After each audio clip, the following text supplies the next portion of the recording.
ধরো এটা কি চলতেছে, উদ্ভিদ কোষে এটা কি চলতেছে, এটা হলো ধরো মেটাফেজ চলতেছে, এখন অ্যানাফেজ হইব, অ্যানোফেজ হয়ে ধরো চলে গেল, এরপরে এখানে কি একটা কোষ তৈরি হইব, এখানে একটা কোষ তৈরি হইব, তো এটা শেষ হওয়ার পরে এই যে স্পিন্ডল তন্তু এগুলার কি করবা তুমি, কেমনে ডিসঅ্যাপিয়ার হইব? স্পিন্ডল তন্তু কিসের তৈরি? মাইক্রোটিউবুলার তৈরি না? এটা কীভাবে ডিসঅ্যাপিয়ার, এটার করবাটা কি তুমি? এরপরে কি হয় জানো, আমরা পড়ছি না এটা কি ক্যারিওকাইনেসিস শেষ না ভাই? আচ্ছা, এখন এরপরে কি হয়, কোষ প্লেট গঠিত হয় না? কোষ প্লেট কি দিয়ে গঠিত হয়? এই যে স্পিন্ডল তন্তুগুলো আছে না, এগুলা দিয়েই গঠিত হয়। কথা বুঝতে পারো? এগুলা দিয়ে এগুলা মাঝখানে কি গঠন করে? কোষ প্লেট গঠন করে। আর এই স্পিন্ডল তন্তুগুলারে বলে কি জানো? ফ্র্যাগমোপ্লাস্ট। এই phragmoplast is nothing but microtubules. হ্যাঁ, এন্ডোপ্লাজমিক রেটিকুলাম থেকে নাকি বের হয়? আমি বলতেছি, দেখো স্পিন্ডল তন্তু এমনি আইসা তৈরি করলো কি ফ্র্যাগমোপ্লাস্ট। তাহলে এটা কই থেকে আসলো? এটা কি সাইটোপ্লাজম থেকে আসলো, গলগি বডি থেকে আসলো, নাকি এন্ডোপ্লাজমিক রেটিকুলাম থেকে আসলো? সাইটোপ্লাজম থেকে আসলো, কারণ এগুলো কি সাইটোপ্লাজমে ছিল না? তাহলে দেখো তোমার বই লেখা আছে সাইটোপ্লাজম থেকে আসে ফ্র্যাগমোপ্লাস্ট। দেখছো বইটা বাই করে দেখো, লেখা আছে দেখো সাইটোপ্লাজম থেকে আসে। হ্যাঁ, ওই যে বাইর করছে, কত পেজ একটু বলতো ভাই? 9 নাম্বার। বাইর করতে 9-এর আশেপাশে যাও, প্রোটো এখানে নাই। দেখো কি লেখছে, সাইটোপ্লাজম থেকে আসা ফ্র্যাগমোপ্লাস্ট। তো এই ফ্র্যাগমোপ্লাস্ট আসলে কি? Nothing but microtubule. এই মাইক্রোটিউবিউল কোন মাইক্রোটিউবিউল? স্পিন্ডল তন্তুর মাইক্রোটিউবিউল। কারণ কোষ বিভাজন শেষে ওইগুলোর দিয়ে কি করবা? কিছু করার নাই। সো ওইগুলাই মাঝখান থেকে এসে কি গঠন করে ভাইয়া? এই যে দেখো, এদিকে দেখো, অরণ্য মিলে যাবে। এইগুলা হলো কি গঠন করে? সেল প্লেট গঠন করে, যেটারে বলে ফ্র্যাগমোপ্লাস্ট। এবার আসো গলগি বডি। এখন এটা যে তুমি বসাইলা, এটা কি বসাইলা? রড বসাইলা। তোমার যদি একটা ওয়াল বানাইতে হয় তাহলে কি লাগবে? রডের সাথে সিমেন্ট লাগবে। তাহলে তোমার সামথিং এমন একটা জিনিস লাগবে যে এই রডগুলারে কি করে রাখে?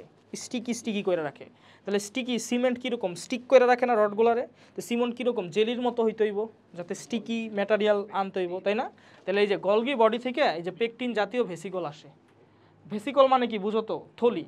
তো গলগি বডি থেকে এই যে ভেসিকলগুলো আসে, ভেসিকলগুলো এসে এনে ফাইটা যায়। ফাইটা হইলো এখানে পেকটিনের একটা আবরণ তৈরি করে। কথা বুঝছো? It's kind of cement. দেখবা পেকটিন দেখতে কীরকম জেলির মতো, দেখবা লেখা আছে জেলি জাতীয় থাকে, ঠিক আছে? তো তুমি এটা রড দিলা, রডের উপরে কি দিলা? সিমেন্ট দিলা। তো এটা যেটা গঠন হইলো, এটারে কি বলে জানো? কি বলে? মধ্যপর্দা বা মিডল ল্যামেলা। এটা কেমনে গঠন হইলো বুঝতে পারছো? গলগি বডি থেকে কি আইছে? সিমেন্ট আইছে, জেলি পেকটিনের মতো, পেকটিন জাতীয় পদার্থ আইছে। আর সাইটোপ্লাজম থেকে কি আসছে? Phragmoplast, which is nothing but spindle তন্তু বা হইলো মাইক্রোটিউবিউলস। এখন আসো, তাহলে এই যে দেখো পেকটিন হইলো কি একটা পলিস্যাকারাইড, দেখতে জেলির মতো। পেকটিনের সাথে দেখবা অনেক pectic acid, calcium pectate, magnesium pectate, এগুলো পাইতেছো, এগুলো সব পেকটিন থেকেই আসে। অ্যাকচুয়ালি আমি তোমার বলি, যেহেতু এটা পলিস্যাকারাইড, তার মানে কি এটার মধ্যে পলিস্যাকারাইড মানে কি? এটা একটা কার্বোহাইড্রেট। কার্বোহাইড্রেট কি বলতো? আইদার অ্যালডিহাইড অথবা কি কিটোন। এটা তো আমরা জানি। পলিহাইড্রক্সি অ্যালডিহাইড অথবা কিটোনরে কি বলে? কার্বোহাইড্রেট বলে। আচ্ছা, এই কার্বোহাইড্রেট যে যদি ধরে নেই আমি এটা অ্যালডিহাইড, তাহলে এটারে জারণ করলে কি পাবা? অ্যালডিহাইডের জারণ করলে কি পাই? অ্যাসিড পাই। তাহলে এটা কি পাবো? কি পেকটিক অ্যাসিড। সো যখন এই ভেসিকলে থাকে তখন বিভিন্ন রিয়াকশন হইতে পারে, পেকটিনরে জারণ করে কিসে কনভার্ট হইতে পারে? Pectic acid. আচ্ছা, পেকটিক অ্যাসিড ধরো এটা আমি কি আঁকতেছি বলো তো? CH3COOH, ethanoic acid. Ethanoic acid জলীয় দ্রবণে কি দেয়? H+ আর CH3COO-।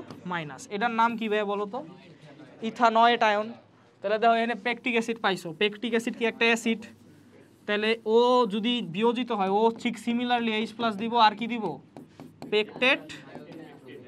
পেকটেট মাইনাস আয়ন দিব, তাই না? আচ্ছা, যেহেতু এটা মাইনাস আয়ন, তাই এটা কারে টানবো? প্লাস রে টানবো।